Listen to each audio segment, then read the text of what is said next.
Hey guys, today we will be baking Duncan Hines Chewy Fudge Brownie Mix. If you like this type of content, subscribe and don't forget to hit that notification bell. The ingredients you will need on top of the brownie mix is 1/4 cup of water, 1/2 cup of oil, 2 eggs, and a few of your favorite sweets for toppings. We will be using M&M's, Reese's peanut butter cups, powdered sugar, and Snicker bites. In a bowl, you're gonna add your mix. 2 eggs, 1/4 cup of water, 1/2 cup of oil, and whisk it all together.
The rest of the half is gonna be for the powdered sugar and M&Ms. Add the M&Ms when it's halfway baked, and we're gonna add the powdered sugar after it's fully baked.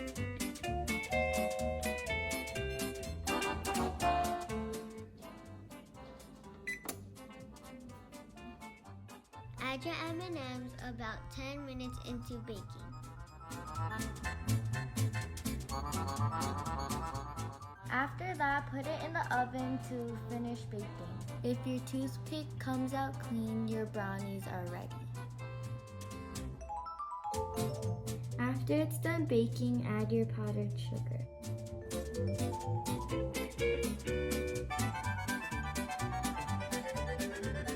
For a Disney touch, we're gonna use our Mickey Mouse cookie cutter.